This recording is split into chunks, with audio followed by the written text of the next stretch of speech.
Serial ನೇಮೇ Karna ಒಂಥರ positive vibe ಇದೆ ಈ ಒಂದು ಹೆಸರಿಗೇನೆ. ಕನ್ನಡ ಇಂಡಸ್ಟ್ರಿಯಲ್ಲಿ ಗೊತ್ತಿರ್ಬೋದು ಕಲಿಯುಗದ ಕರ್ಣ ಅಂತ ಅಂದರೆ ಅಂಬರೀಷ್ ಅವರು ಮತ್ತು ವಿಷ್ಣುವರ್ಧನ್ ಸರ್ ಕರ್ಣ ಸಿನಿಮಾ ಎಷ್ಟು ಫೇಮಸ್ ಅಂತ ಹೇಳ್ಬಿಟ್ಟು. ಸೊ ನಿಮ್ಮ ಲೈಫ್ನ ಕರ್ಣ ಅಂತ ಅಂದರೆ ಯಾರು ನಮ್ರತ? ನನಗೋಸ್ಕರ ತುಂಬ ತ್ಯಾಗ ಮಾಡಿರೋದು ಅಂದರೆ ನನ್ನ ತಾಯಿ. So she is the Karna of my life. But ಈ ಕರ್ಣ ಐ ಆಮ್ ಶ್ಯೂರ್ ಎಲ್ಲ ಕನ್ನಡಿಗರಿಗೂ ತುಂಬಾ ಹತ್ತಿರ ಆಗ್ತಾನೆ ಅಂತ. ಆ್ಯಂಡ್ ನಮ್ಮ ಪಾತ್ರಗಳೆಲ್ಲ ಆ್ಯಂಡ್ ಎಸ್ಪೆಷಲಿ ನಿಮ್ಗೆ ಗೊತ್ತಿರ್ಬೋದು ಶ್ರುತಿ ನಾಯ್ಡು ಮ್ಯಾಮ್ ಪ್ರೊಡ್ಯೂಸರ್ ಇದಕ್ಕೆ. And Ramesh Indra sir directional work ಮಾಡೋದೇ ಒಂದು ಪುಣ್ಯ. ಆ್ಯಂಡ್ ನಾನು ತುಂಬಾ ಕೇಳಿದ್ದೀನಿ ಅವ್ರ ಜೊತೆ ಆ್ಯಕ್ಟ್ ಮಾಡಿದ್ದೀನಿ ನಾನು ಚಿಕ್ಕ ವಯಸ್ಸಲ್ಲಿ. ಬಟ್ ಅವ್ರ ಡಿರೆಕ್ಷನಲ್ಲಿ ಫಸ್ಟ್ ಟೈಮ್ ನಾನು ವರ್ಕ್ ಮಾಡ್ತಾ ಇರೋದು. ತುಂಬ ಕಲಿತಾ ಇದ್ದೀನಿ ನಾನು. ತುಂಬಾ ಅನ್ಲರ್ನ್ ಮಾಡ್ತಾ ಇದ್ದೀನಿ. ಅಂದರೆ ನಾನು ಮುಂಚೆ ಮಾಡಿರೋ ಪ್ರಾಜೆಕ್ಟ್ಸಿಂದ ನಾನು ತುಂಬಾ ಅಳವಡಿಸ್ಕೊಂಡಿದ್ನಲ್ಲ, ಅದನ್ನೆಲ್ಲ ನಾನು ಇಲ್ಲಿ ಅನ್ಲರ್ನ್ ಮಾಡಿ I am learning a lot of new things ಇಲ್ಲಿ.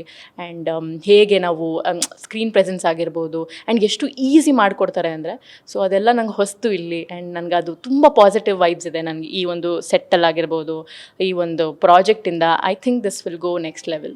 ಸೊ ಪ್ರತಿಯೊಬ್ಬರು ಅವ್ರವ್ರ ಲೈಫಲ್ಲಿ ಏನಾದರೂ ಒಂದು ತ್ಯಾಗ ಮಾಡಿರ್ತಾರೆ. ಸೊ ನೀವು ಅದೇ ಥರ ಏನಾದರೂ ಒಂದು ತ್ಯಾಗ ಮಾಡಿದ್ದೀರಾ? ತ್ಯಾಗ ಮಾಡಿದರೆ ಅದು ಯಾವುದು, ಯಾರಿಗೋಸ್ಕರ ತ್ಯಾಗ ಮಾಡಿದ್ದೀರಾ ಅಂತ?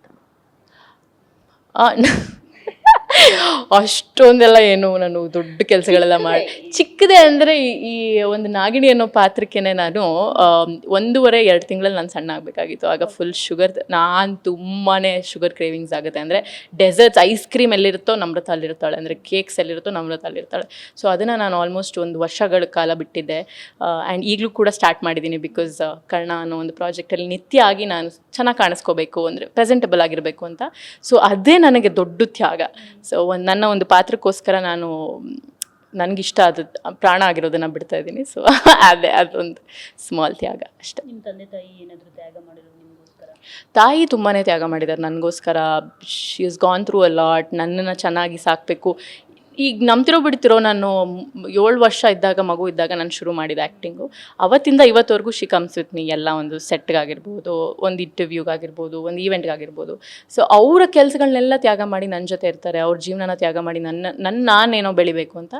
So it's my mom. So ನಿಮ್ಮ ಡೈಲಿ ರೊಟೀನ್ ಹೇಗಿರುತ್ತೆ? ಈಗ ಸೀರಿಯಲ್ಗೋಸ್ಕರ ತುಂಬಾ ವರ್ಕೌಟ್ ಮಾಡ್ತಾ ಇದ್ದೀನಿ ಅಂತ ಎಲ್ಲ ಹೇಳಿದ್ರಲ್ವ, ಡೈಲಿ ರೊಟೀನ್ ಹೇಗಿರುತ್ತೆ ನಮ್ಮದು? ಈಗ ಸದ್ಯಕ್ಕೆ ತುಂಬಾ ಹೆಕ್ಟಿಕ್ ಆಗಿದೆ ಸಿನ್ಸ್ ಲಾಂಚ್ಗೆ ಹೋಗಬೇಕಲ್ಲ.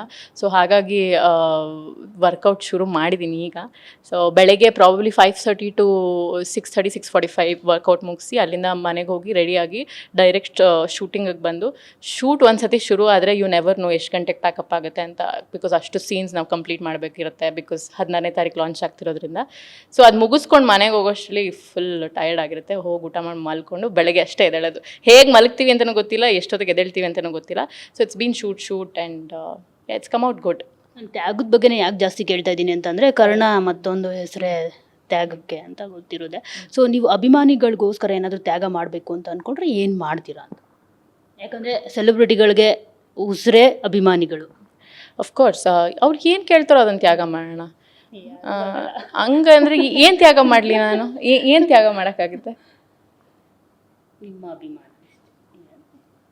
ಅಂದರೆ ನಂಗೆ ಅರ್ಥ ಆಗ್ತಾಯಿಲ್ಲ. ಅಂದರೆ ಅವ್ರಿಗೆ ಇವಾಗ ಅಭಿಮಾನಿಗಳಿಗೋಸ್ಕರ ನಿಮ್ಮ ಟೈಮ್ ಏನಾದರೂ ಒಂದು ತ್ಯಾಗ. ಆಫ್ಕೋರ್ಸ್ ನಾನು ಐ ಆಮ್ ನಾಟ್ ಏನಂತಾರೆ ತುಂಬ ಸೋಷಲೈಸ್ ಆಗಲ್ಲ. ಅಂದರೆ ಅಭಿಮಾನಿಗಳು ಆದರೆ ತುಂಬಾ ಮೆಸೇಜಸ್ ಬರುತ್ತೆ. ಮ್ಯಾಮ್ ನೀವು ಹಂಗೆ ಏನಕ್ಕೆ ಇದು ಮಾಡ್ತಾಯಿದ್ದೀರಾ, ಅದು ಮಾಡ್ತಾಯಿದ್ದೀರಾ ಮ್ಯಾಮ್, ಇದ್ರ ಬಗ್ಗೆ ಅಪ್ಡೇಟ್ ಕೊಡಿ, ಕರ್ಣ ಬಗ್ಗೆ ಅಪ್ಡೇಟ್ ಕೊಡಿ, ಅದು ಕೊಡಿ, ಇದು ಕೊಡಿ ಅಂತ. ನಾನು ಆದಷ್ಟು ಅವ್ರಿಗೆ ಜಾಸ್ತಿ ಟೈಮ್ ಕೊಟ್ಟಿಲ್ಲ ಇದುವರೆಗೂ. ಅಂದರೆ ನನಗೆ ಸ್ವಲ್ಪ ಆಕ್ವರ್ಡ್ ಅನಿಸುತ್ತೆ ನನಗೆ ಮಾತಾಡೋದಾಗಿರ್ಬೋದು, ಸೋಷಲೈಸ್ ಆಗಿರ್ಬೋದು. ಬಟ್ ಈಗ ಸ್ವಲ್ಪ ಕಲಿತಾ ಇದ್ದೀನಿ, ಸ್ವಲ್ಪ ವಾಪಸ್ ರಿವರ್ಟ್ ಮಾಡ್ತಾ ಇದ್ದೀನಿ, ಮಾತಾಡ್ತಾ ಇದ್ದೀನಿ. ಸೊ ನನ್ನ ಒಂದು ಸೋಷಲೈಸಿಂಗ್ ಸ್ಕಿಲ್ಸ್ನ ಬೆಳೆಸ್ಕೊತಾ ಇದ್ದೀನಿ ಅವ್ರಿಗೋಸ್ಕರ.